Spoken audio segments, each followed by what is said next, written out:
Salam, selamat hari Minggu Bapak Ibu Saudara jemaat Tuhan di Gereja Pok Immanuel yang Format Jonggol dan jemaat Tuhan di tempat yang lain yang sedang beribadah di rumah atau dimanapun saat ini Bapak Ibu Saudara beribadah. Puji Tuhan, senang sekali bertemu dengan Bapak Ibu Saudara pada kesempatan ibadah ini sekalipun hanya melalui tayangan ini. Bagaimana kabar Bapak Ibu Saudara? Saya berdoa kiranya semua jemaat Tuhan selalu dalam keadaan sehat, damai sejahtera, dan penuh sukacita. Marilah kita bersyukur kepada Tuhan melalui ibadah pada saat ini. Kita memuji Tuhan, kita menyembah Tuhan, bersyukur atas pemeliharaan Tuhan, dan kita mendengarkan firman Tuhan bersama-sama. Tuhan Yesus senantiasa memberkati kita, dan hidup kita pun semakin teguh dalam iman kepada Tuhan Yesus Kristus. Amin.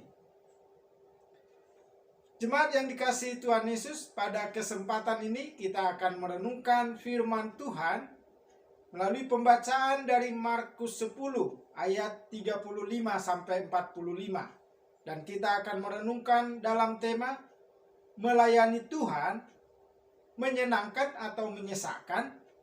Sebelum kita membaca dan mendengarkan firman Tuhan, marilah kita berdoa memohon bimbingan Roh Kudus. Kita satu dalam doa. Bapa di dalam surga, kami sangat bersyukur kepada Tuhan karena kami percaya atas pemeliharaan Tuhanlah kami boleh ada sebagaimana ada saat ini. Kami dapat beribadah pada ibadah minggu ini. Terima kasih Bapa di dalam surga. Kami akan membaca dan merenungkan firman Tuhan yang adalah pelita bagi kaki kami, terang bagi jalan kami, untuk menjalani kehidupan sebagai orang yang beriman kepada Tuhan Yesus Kristus. Ya Tuhan, mohon bimbinglah kami oleh kuasa Roh-Mu yang kudus, agar kami dapat membaca dan mengerti firman Tuhan dengan baik, terlebih dimampukan untuk melakukannya dalam hidup kami sehari-hari. Sehingga kami merasakan kebahagiaan yang sejati, kebahagiaan karena melakukan firman Tuhan. Terpujilah nama-Mu Tuhan, berfirmanlah, kami umat-Mu siap untuk mendengarkan. Di dalam nama Tuhan kami Yesus Kristus, kami berdoa dan mengucap syukur. Amin.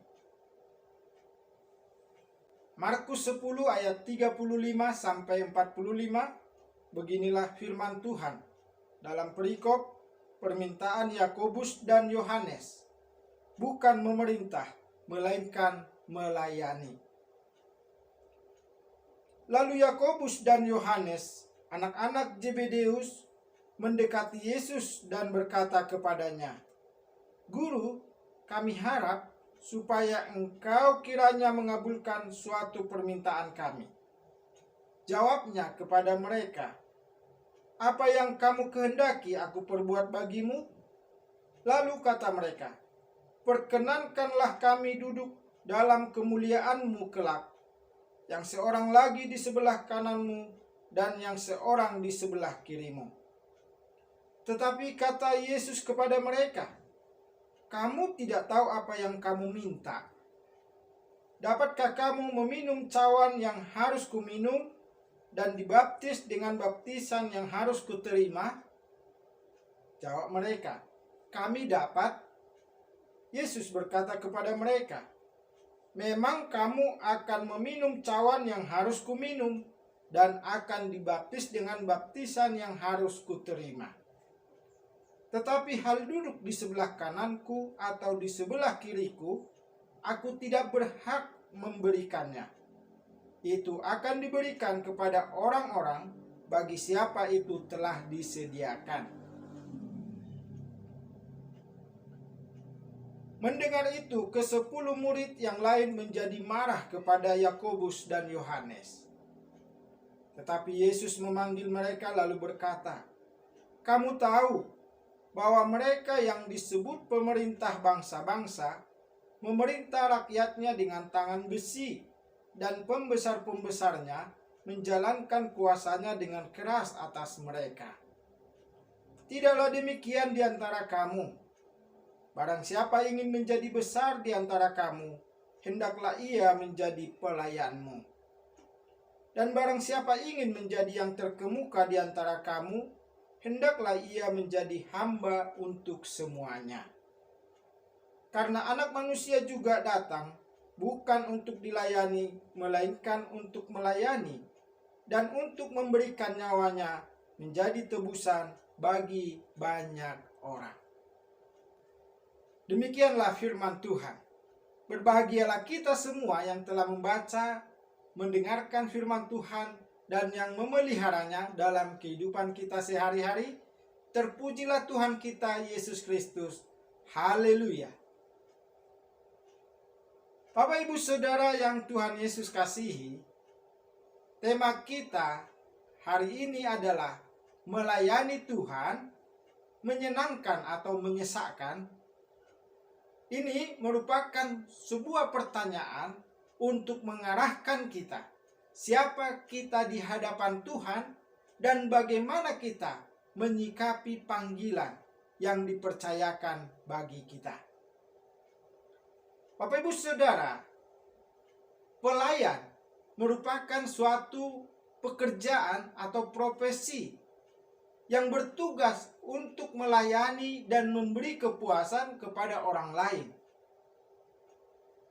Kedengarannya simpel atau sederhana, tetapi ketika dilakukan, ini adalah hal yang sangat sulit. Kalau kita melihat pelayan restoran atau toko, sungguh terkesan bahwa mereka sangat capek. Apalagi dengan mengingat ada ungkapan pembeli atau tamu adalah raja. Ungkapan tersebut mengharuskan para pelayan mondar-mandir ke sana kemari, melayani setiap permintaan dari pelanggan.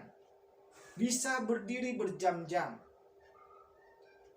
Dalam kehidupan sehari-hari, jarang atau bahkan tidak ada orang yang bercita-cita menjadi pelayan. Pelayanan dalam kehidupan sehari-hari tersebut ternyata tidak berbeda jauh dari pelayanan secara rohani. Namun, semakin kita melibatkan diri di dalam pelayanan, semakin kita merasakan bahwa pelayanan akan memberikan dampak yang sangat positif bagi kita. Dalam kehidupan umum atau dalam kehidupan umum dan pelayanan rohani, sekalipun pelayan diperlakukan kurang baik oleh pelanggan, upah yang diterima untuk kerja kerasnya mungkin tidak sepadan.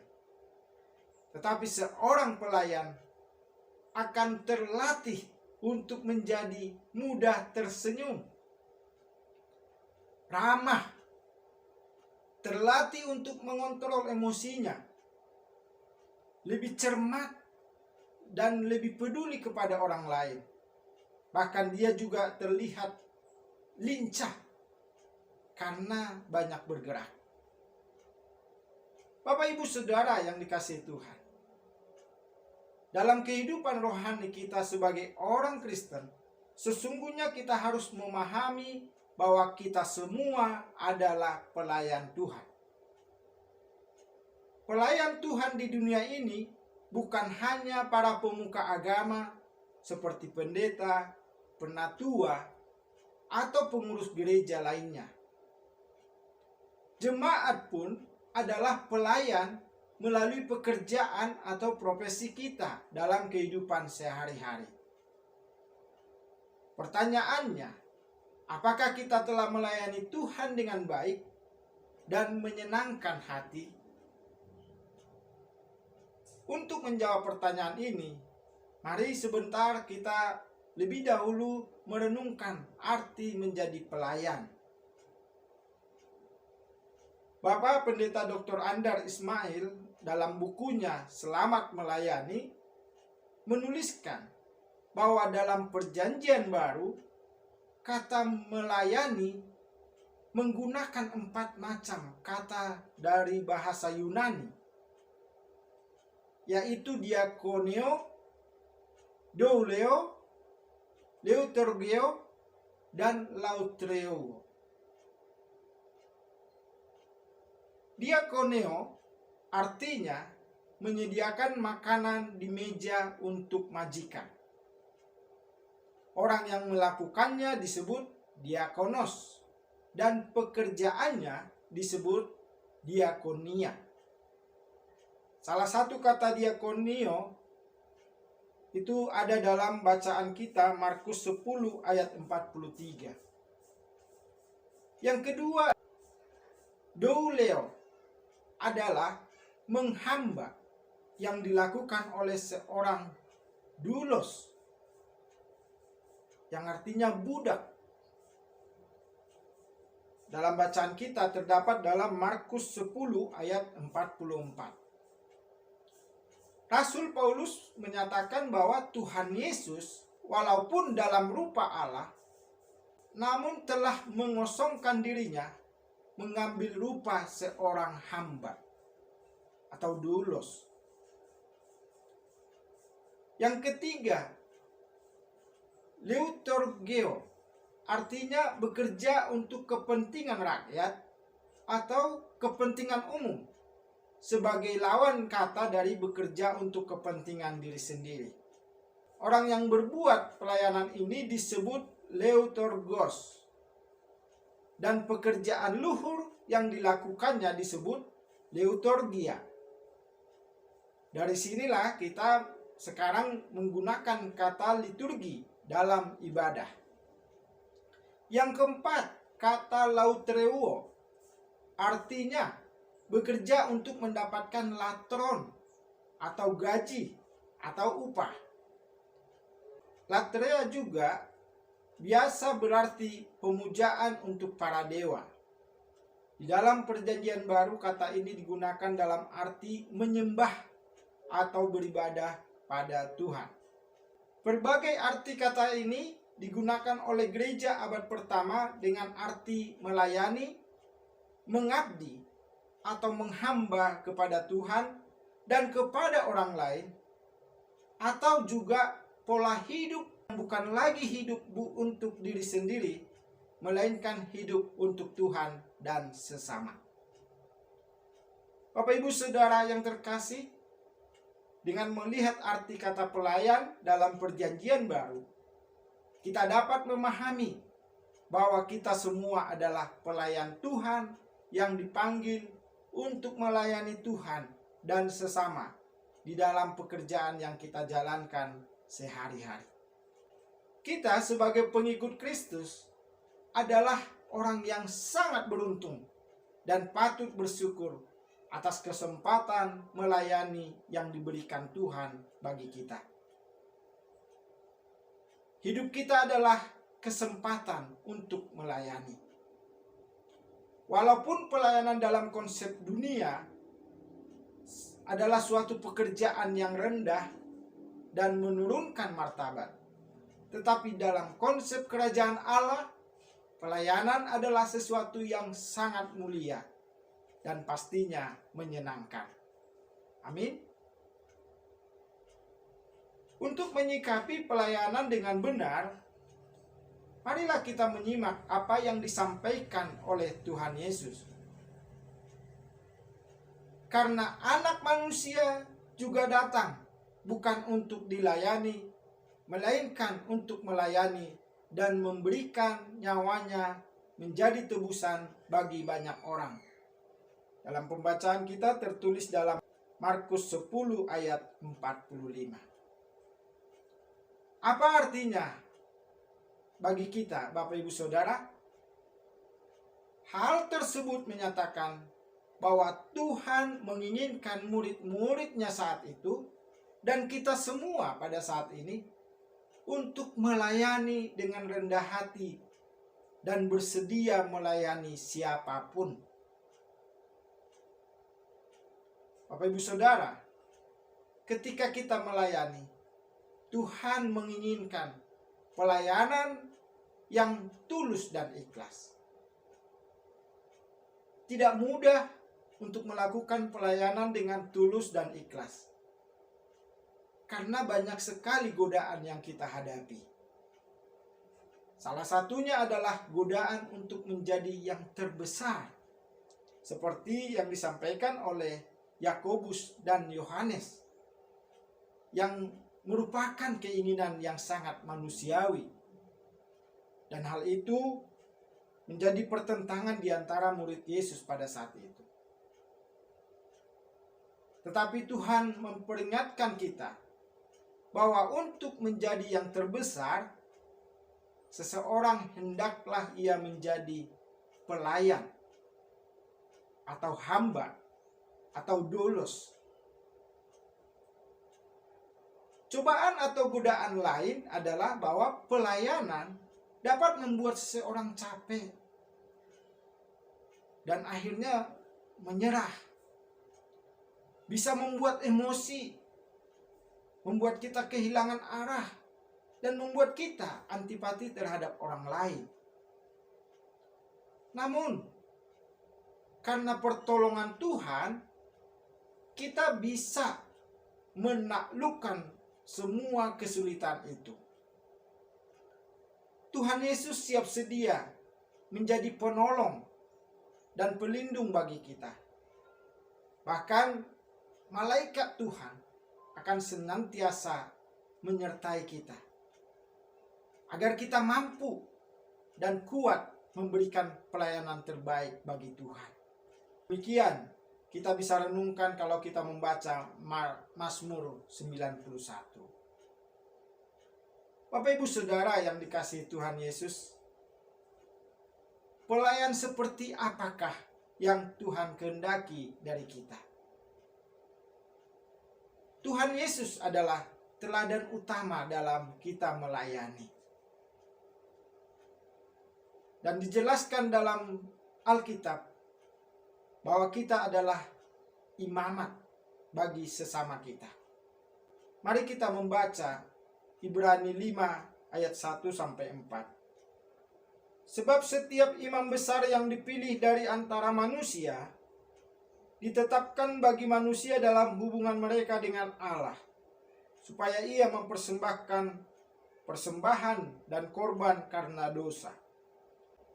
Ia harus dapat mengerti orang-orang yang jahil dan orang-orang yang sesat, karena ia sendiri penuh dengan kelemahan, yang mengharuskannya untuk mempersembahkan korban karena dosa, bukan saja bagi umat, tetapi juga bagi dirinya sendiri.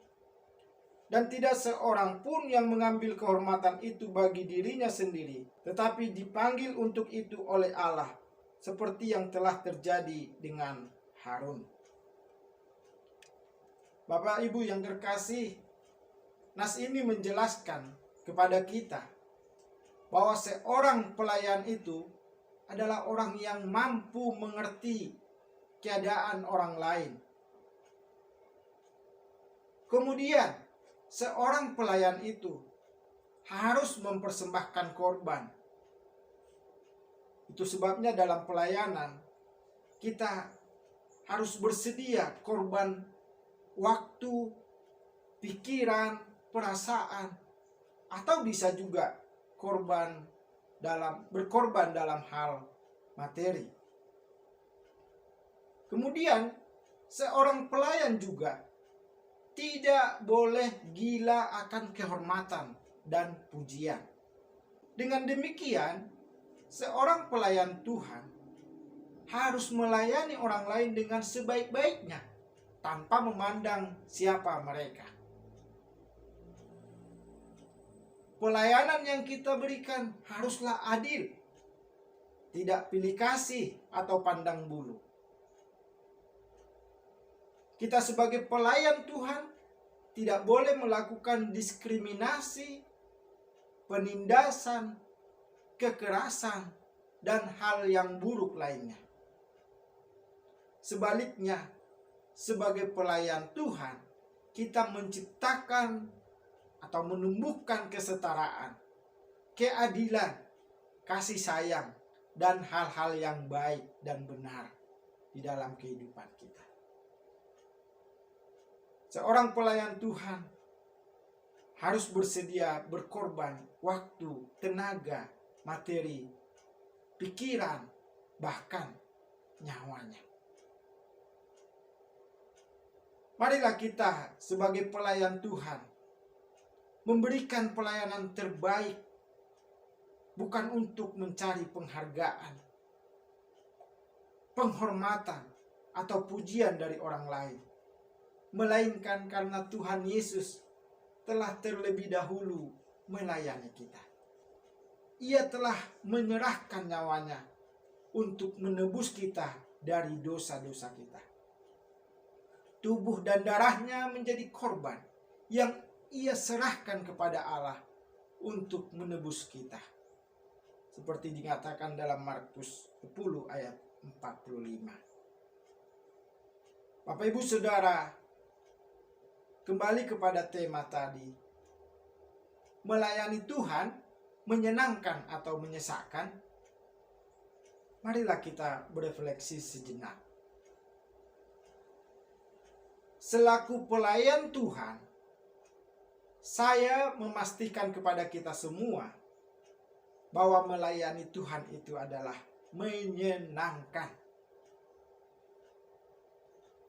Beberapa alasannya dapat kita renungkan sebagai berikut. Yang pertama, melayani adalah panggilan Tuhan. Ketika kita memenuhi panggilan Tuhan, kita telah melakukan kehendak Tuhan. Firman Tuhan mengatakan, ketika kita melakukan kehendak Tuhan, kita adalah orang-orang yang berbahagia. Amin. Jadi Tuhan menghendaki kita untuk melayani dan menjadi berkat bagi orang lain. Yang kedua, dengan melayani berarti kita telah menjadi berkat. Untuk menjadi berkat, Tuhan pun akan lebih dahulu memberkati kita.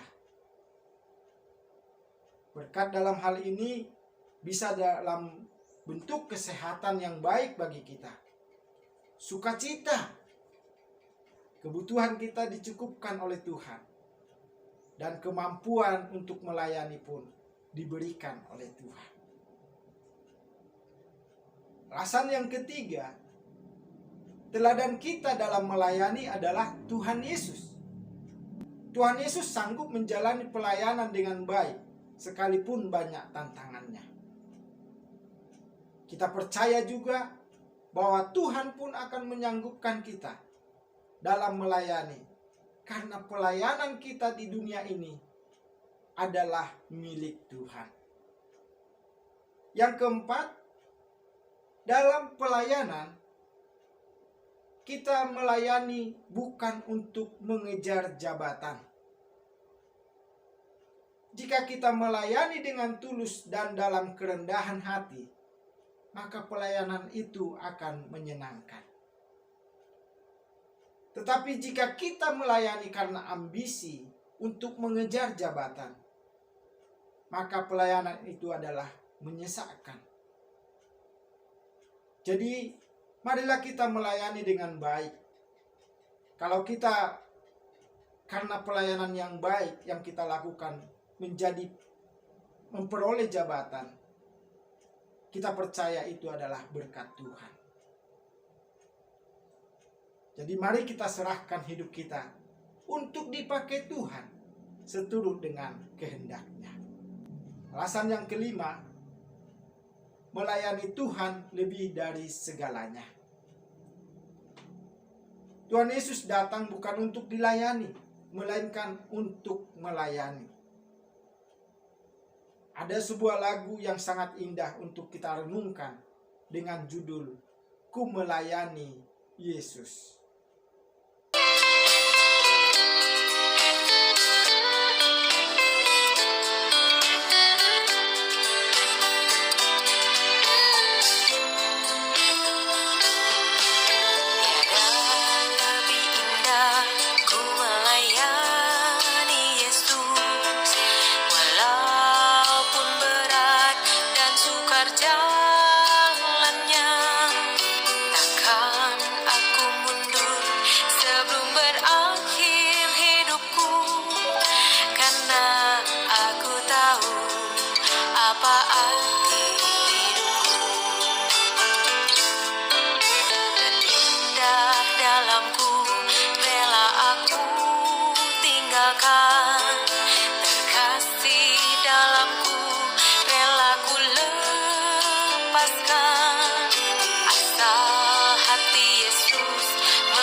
Bapak Ibu Saudara yang dikasihi Tuhan Yesus, marilah kita menjadi orang Kristen yang melayani Tuhan.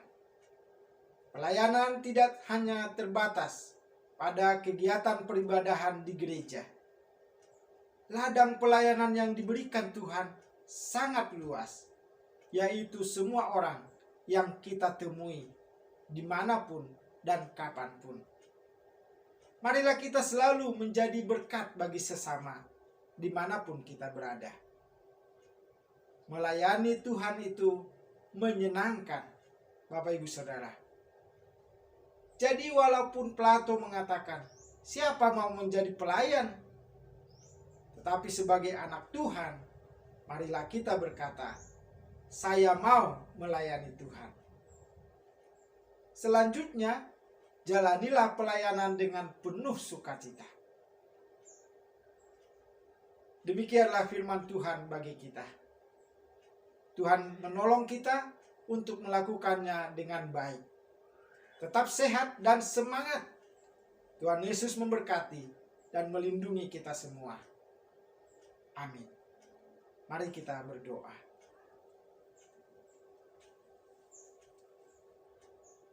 Bapa di dalam surga, terima kasih untuk firman Tuhan yang mengingatkan kepada kami bahwa Tuhan memanggil kami orang-orang yang percaya untuk menjadi pelayan Tuhan di dunia ini. Terima kasih Bapa di dalam surga, biarlah kami dipakai Tuhan seturut dengan kehendak Tuhan, dan hidup kami menjadi berkat bagi sesama kami. Dan Roh-Mu yang kudus menolong kami, memberikan kami kekuatan untuk melayani dalam hidup kami dengan sebaik-baiknya. Terima kasih Bapa di dalam surga. Kami percaya Tuhan Yesus adalah teladan yang agung bagi kami untuk melayani. Dan biarlah kami dapat meneladani Tuhan Yesus dalam kehidupan kami. Terima kasih Bapa di dalam surga untuk firman-Mu. Roh-Mu yang kudus memeteraikannya di dalam hati kami. Bapa di dalam surga, saat ini juga kami mau berdoa untuk bangsa dan negara kami Indonesia. Terima kasih untuk bangsa negara kami ini ya Tuhan. Dan kami selalu memohon kepada Tuhan, berkatilah bangsa dan negara kami supaya terus menjadi lebih baik dari hari ke hari. Mohon berkati pemimpin-pemimpin bangsa kami. Bapak Presiden Joko Widodo, Wakil Presiden Ma'ruf Amin, demikian juga jajaran kabinetnya, dan semua pemerintahan, baik di pusat maupun di daerah. Tuhan juga yang memberkati anggota-anggota lembaga negara, supaya mereka dapat menjalankan tugas dan fungsi mereka dengan sebaik-baiknya. Kami berdoa juga untuk aparat TNI dan Polri. Tuhan berkati dan lindungi mereka dalam menjalankan tugas mereka dengan sebaik-baiknya. Ya Tuhan, kami bersyukur untuk situasi pandemi saat ini yang sudah semakin berkurang kasus terpaparnya COVID-19. Kami berdoa kiranya pandemi ini dapat segera berlalu dari negeri kami, bahkan dari dunia ini.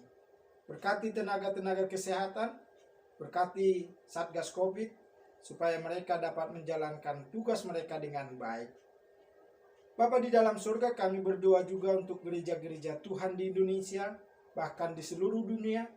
Tuhan yang terus memberkati, karena gereja adalah milik Tuhan.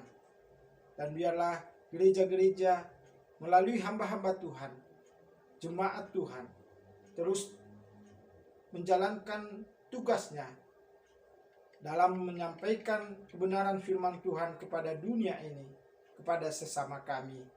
Sehingga semakin banyak orang yang mendengarkan firman Tuhan, dan semakin banyak orang yang percaya kepada Tuhan Yesus Kristus sebagai Tuhan dan Juru Selamat.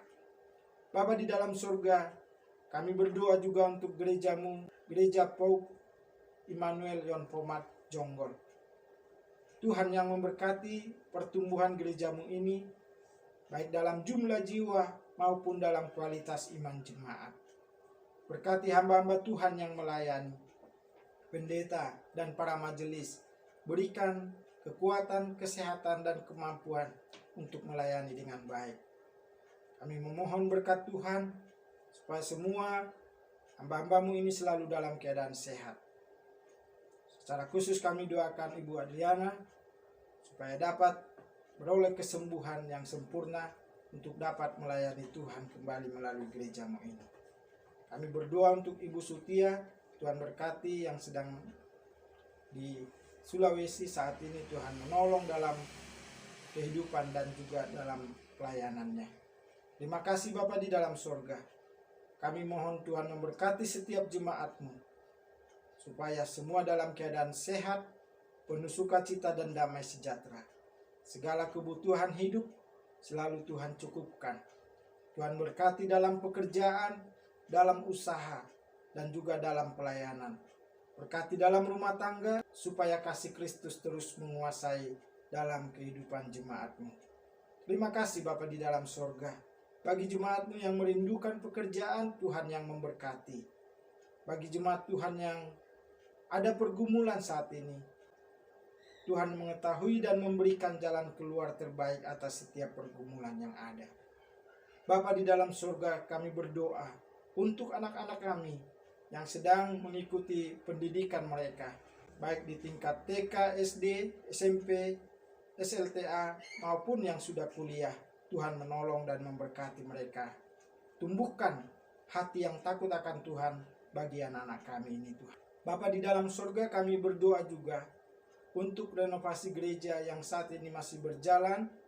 Kami berdoa Tuhan yang terus memberkati penyandang dana, kontraktor, dan semua pelaksana renovasi, yaitu para tukang setiap hari. Tuhan menolong agar mereka dapat mengerjakan dengan baik. Kami rindu Tuhan pada waktu yang tepat gerejamu dapat selesai dan dapat kami pergunakan kembali untuk beribadah bersama, memuji, memuliakan nama Tuhan dan mendengarkan firman-Mu. Bapa dalam surga, kami berdoa untuk Batalion Polisi Militer Angkatan Darat Jonggol. Tuhan yang memberkati batalion ini supaya terus eksis dalam tugas dan fungsinya. Tuhan memberkati komandan, wakil komandan, dan semua personel yang ada di dalamnya. Terima kasih Bapa di dalam surga. Kepadamu lah Tuhan kami serahkan seluruh kehidupan kami. Tuhan menjawab setiap doa dan harapan kami seturut dengan kedaulatan dan kehendak Tuhan sendiri.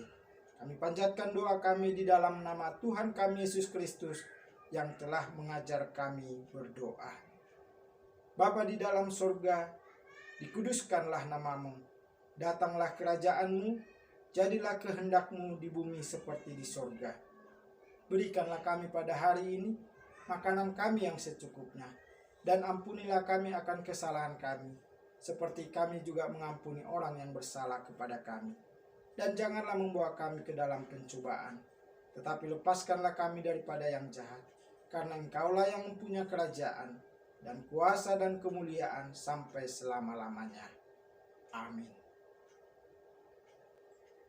Bapak Ibu Saudara yang terkasih dalam Tuhan, sebagai hamba-hamba Tuhan, sebagai umat Tuhan, marilah kita jalani hidup kita dalam penyertaan dan pimpinan Tuhan. Arahkanlah hatimu kepada Tuhan dan terimalah berkat Tuhan. Tuhan memberkati engkau dan melindungi engkau. Tuhan menyinari engkau dengan wajah-Nya dan memberi engkau kasih karunia. Tuhan menghadapkan wajah-Nya kepadamu dan memberi engkau damai sejahtera. Amin. Selamat hari Minggu. Tuhan Yesus memberkati. Salam.